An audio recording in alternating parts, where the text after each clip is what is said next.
Night fell over Constantinople as walls that had defied the world for 1,000 years began to tremble for the first time. This was not another siege.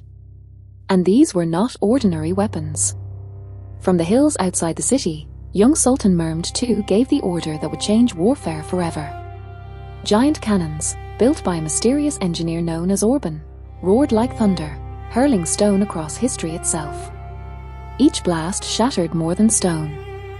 It shattered an age. Inside the city, priests gathered beneath the vast dome of Hagia Sophia, whispering an ancient prophecy. That the city would fall only when the emperor turned to stone, and when East and West abandoned each other. Centuries later, a young historian uncovers forbidden Byzantine manuscripts hidden from the world, documents suggesting the fall was not merely a defeat. It was planned.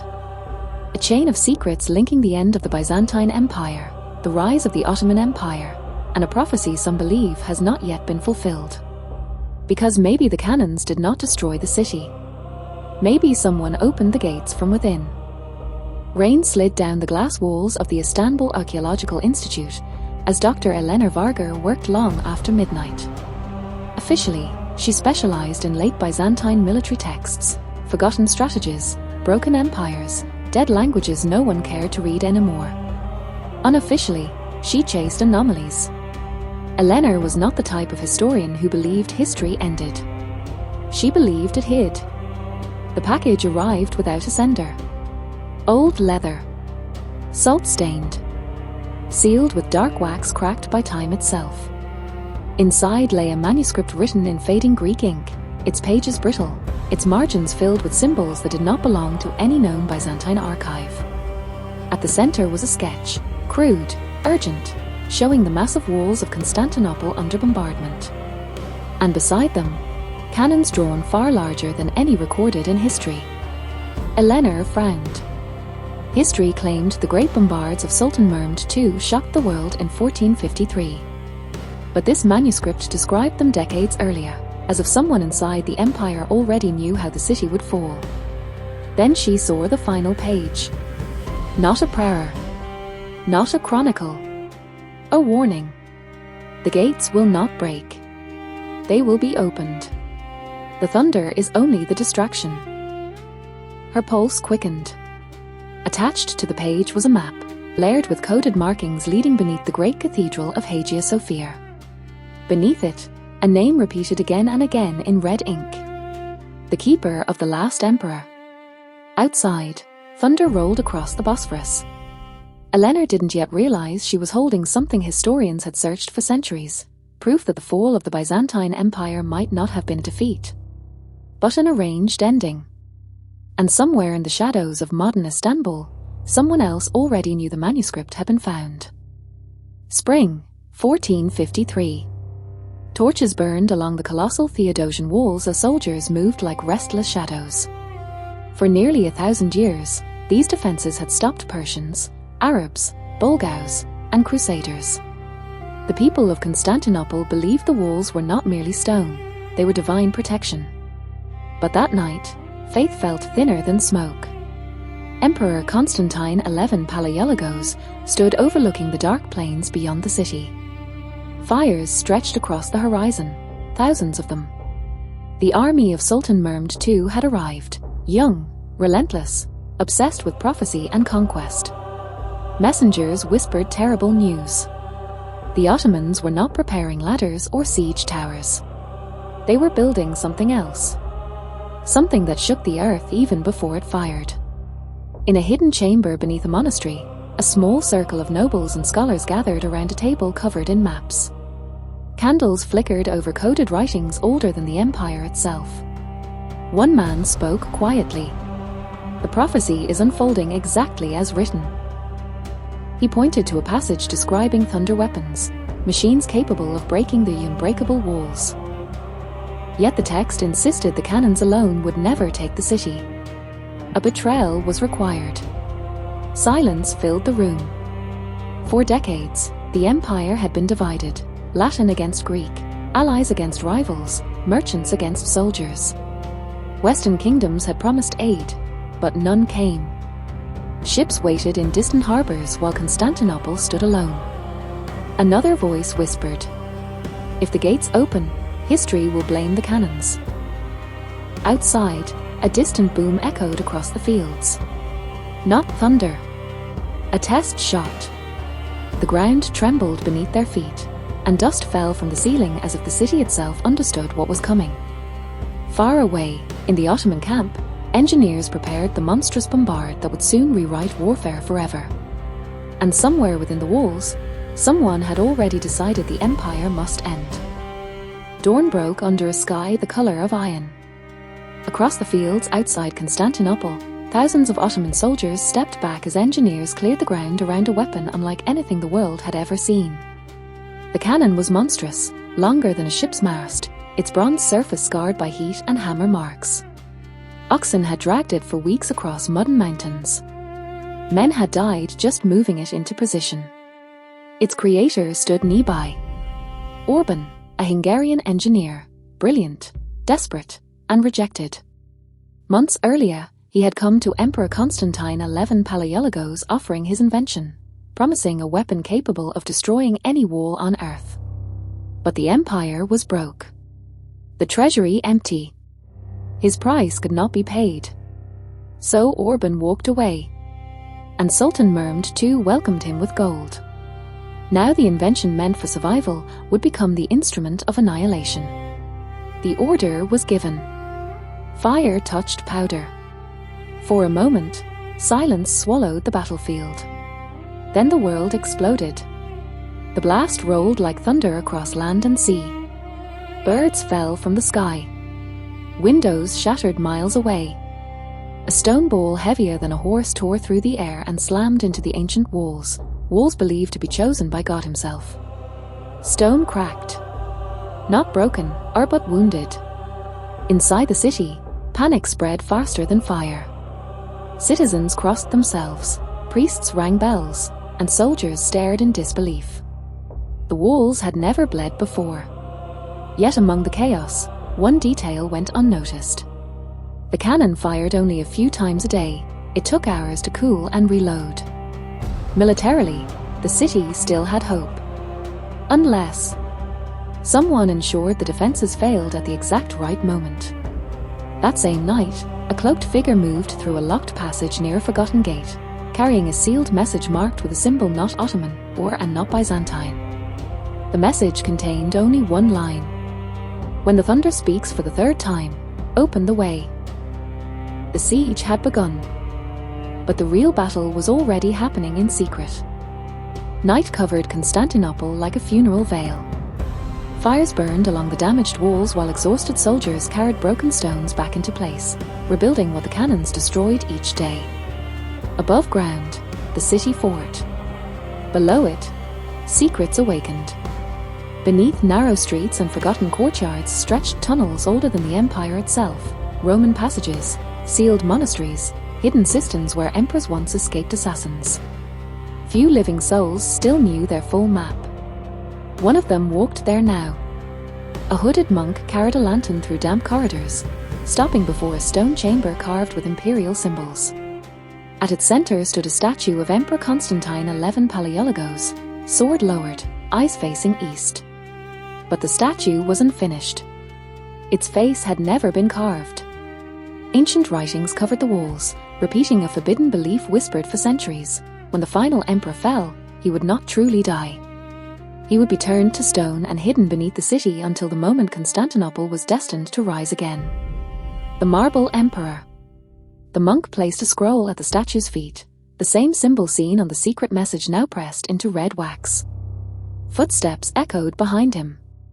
Another figure emerged from the darkness, dressed not as clergy, but as a noble. "The third bombard fires tomorrow," the noble said quietly. The monk hesitated. "And the gate?" A long silence followed. Outside, another distant cannon blast shook dust from the ceiling. "The empire cannot survive," the noble answered. "But prophecy must." Far above them, citizens prayed for salvation, unaware that some leaders no longer fought to save the city, only to control how it would fall. And in the Ottoman camp, Sultan Mehmed II studied ancient maps taken from captured spies. maps showing entrances beneath the walls that no invading army should have known existed. The siege was no longer about conquest. It was about timing. The third dawn arrived under a sky choked with smoke. Across the battlefield, the great bombard was prepared once more. Ottoman soldiers stood at a distance, many covering their ears before the signal was even given. They had learned to fear the weapon as much as the enemy. Inside Constantinople, exhaustion ruled everything. Repairs could no longer keep pace with destruction. Food was scarce. Sleep had become a memory. Emperor Constantine XI Palaiologos walked the walls among his soldiers, refusing royal armor, speaking to them as equals. Witnesses would later say he looked calm, almost accepting, as if he already knew how the story would end. Then the signal fire rose in the Ottoman camp. The cannon roared. The third thunder. Stone shattered outward in a cloud of dust, and the defenders rushed to reinforce the breach.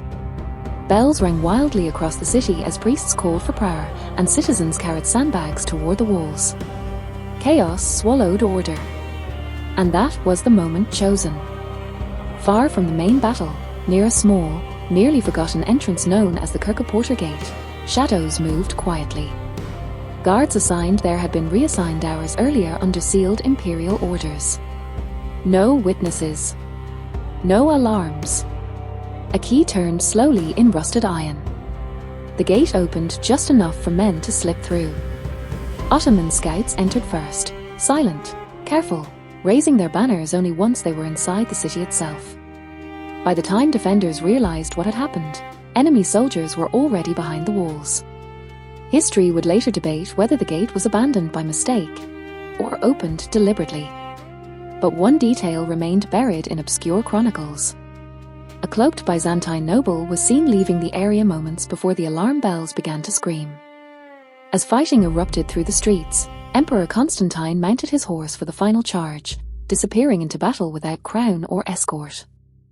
And beneath the city, in the hidden chamber of the unfinished statue, the lantern flame suddenly died, as if the prophecy had just crossed an invisible line. The city had not been broken.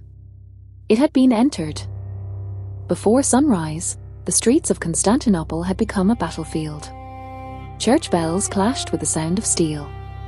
Smoke crawled between marble columns while civilians fled toward the great sanctuary of Hagia Sophia, believing the sacred walls would protect them one last time. But the war was already lost. Ottoman banners appeared behind defensive lines where no enemy should have stood. Confusion spread faster than fear. Commanders shouted contradictory orders, units collided in narrow streets, and rumors of betrayal moved like wildfire. At the center of it all rode Emperor Constantine XI Palaiologos. He removed the imperial insignia from his armor. "No emperor survives the fall of Constantinople," he reportedly said. "I will die as a soldier." Witnesses described his final charge near the breached walls, a desperate counterattack against overwhelming numbers. Then he disappeared into the chaos. His body was never conclusively identified. Some Ottoman accounts claimed a fallen warrior was found wearing imperial boots. Others insisted the emperor vanished entirely. And that absence gave birth to a legend. Whispers spread that angels had taken him beneath the city at the moment of defeat, turning him into stone until the destined hour of return, the marble emperor, sleeping beneath the ruins of an empire waiting to rise again. Meanwhile, Sultan Mehmed II entered the conquered city not as a destroyer, but as a ruler claiming inheritance of Rome itself. Standing beneath the vast dome of Hagia Sophia, he ordered protection for the structure, declaring the city his new capital. The age of the Byzantine Empire had ended. The age of the Ottoman Empire had begun. But hidden chronicles would later suggest something unsettling. The emperor's disappearance, the opened gate, and the preserved prophecy all happened exactly as written centuries before, as if the fall had followed a script. Present day. Dr. Elena Varga stared at the manuscript spread across her desk, the inked symbols now carefully traced onto her screen. What she first believed to be religious annotations revealed something far stranger. Coordinates, timelines, repetitions hidden within the text like a code waiting centuries to be read. Every passage describing the fall of Constantinople matched known history, except for details no chronicler had officially recorded. The opened gate. The missing body. The chamber beneath the city. Her translation software flagged a recurring phrase written in archaic Greek. The emperor sleeps until the second thunder. Eleanor leaned back, unsettled. The first thunder had clearly been the cannons of Mehmed II, the moment warfare changed forever. But the manuscript insisted another age of thunder would come, one capable of shaking empires again. Modern war? Nuclear weapons? Or something still approaching? Her thoughts were interrupted when the lights in the institute flickered. Outside the glass walls, the corridor was empty. Yet her computer camera indicator blinked on or by itself. Someone was accessing her system remotely. Files began opening without her touch, maps of underground systems, Ottoman siege routes, and excavation reports sealed by the Turkish government decades earlier. One document stopped her breath. A classified survey showing an unexplored sealed chamber directly beneath Hagia Sophia. Exactly where the manuscript's map pointed. Then a message appeared on her screen. No sender. No traceable network. Only a single sentence. History survives because we allow it to. Behind her, somewhere in the building, a door closed slowly. Eleanor realized something chilling. She had not discovered the manuscript. It had been delivered to her. And whoever sent it had been watching, waiting for someone capable of finishing the translation. The institute felt different after midnight. Too quiet. Eleanor packed the manuscript into her bag, instincts overriding reason. Years spent studying lost civilizations had taught her one rule: when history starts moving, you move with it. Outside, Istanbul breathed in neon and rain, unaware that beneath its streets lay layers of forgotten worlds. Guided by the manuscript's coded map, she moved toward the old quarter, closer to the ancient heart of Constantinople. The entrance was hidden behind restoration scaffolding near Hagia Sophia, a maintenance door marked for authorized personnel only. It was already unlocked. That frightened her more than a locked one. A narrow staircase descended into darkness. The air grew colder with every step, heavy with moisture and age. Her flashlight revealed brickwork older than the Ottoman era, Roman engineering, untouched by modern reconstruction. Cistern tunnels stretched endlessly, their waters black and still. Symbols carved into pillars matched those in the manuscript: crossed keys, a crown, and a sword pointing downward. Not decoration. Markers. Halfway through the tunnel, she heard footsteps. Not echoes, movement. A man stepped from the shadows wearing a simple dark coat, calm, unsurprised. "You translated it faster than expected," he said. Eleanor froze. "Who are you?" He hesitated before answering. Someone tasked with ensuring history unfolds correctly. He explained that certain events, the fall of empires, the survival of knowledge, had long been guided by a hidden order formed during the final days of Byzantium. Their purpose was not power, but continuity. The city was meant to fall, he said quietly. If it hadn't, Europe would never change. The modern world would not exist. Eleanor's mind raced. "You're saying the betrayal was intentional?" The man nodded. The cannons were only theatre. The outcome was decided beneath the city. Ahead of them stood a sealed stone door, untouched for centuries. Carved into it was a final inscription. "Here rests the emperor until the second thunder." And from the darkness beyond the door came the faint sound of metal striking stone. The sound came again. Metal or against stone. Slow. Deliberate. Eleanor's breath fogged in the cold air as she stared at the sealed door beneath Constantinople. The carvings matched the manuscript perfectly, imperial symbols worn smooth by centuries, yet untouched by time. This place was never meant to be opened, as she whispered. The man beside her didn't answer immediately. Instead, he produced a small iron key, dark with age. "There are moments," he said quietly, when history must be verified. The lock resisted at first, then turned with a grinding echo that rolled through the tunnels. Dust fell as the stone door shifted inward, releasing her trapped since the fall of the empire. Her flashlight cut through the darkness. At the center of the chamber stood a raised platform. And upon it, a figure. Armor covered in mineral deposits, sword resting across folded hands. The surface looked like marble, yet too detailed to be sculpture. A face, calm, unmoving, bore the unmistakable features described in surviving icons of Emperor Constantine XI Palaiologos. Eleanor staggered back. It's impossible. The legend of the Marble Emperor had always been myth, a story told to comfort a conquered people. But this was no statue carved by artists. It looked preserved, waiting. Around the chamber walls were bronze cylinders filled with sealed scrolls, hundreds of them, each labeled with dates far beyond 1453. Some centuries ahead. Records not of the past, but of the future. Eleanor approached one carefully. The inscription translated slowly in her mind. When the second thunder reshapes the world, the keeper must choose whether the emperor wakes. Her pulse pounded. Second thunder, as she murmured. Modern war? Before the man could answer, lights suddenly flooded the chamber. Red laser dots appeared across the walls. Armed figures stepped from hidden passages. One of them spoke calmly. "Thank you, Doctor. You've confirmed the legend for us." Eleanor realized the horrifying truth. The guardians of history were not the only ones searching. And someone else intended to control the prophecy. Weapons aimed steadily as armed men surrounded the chamber.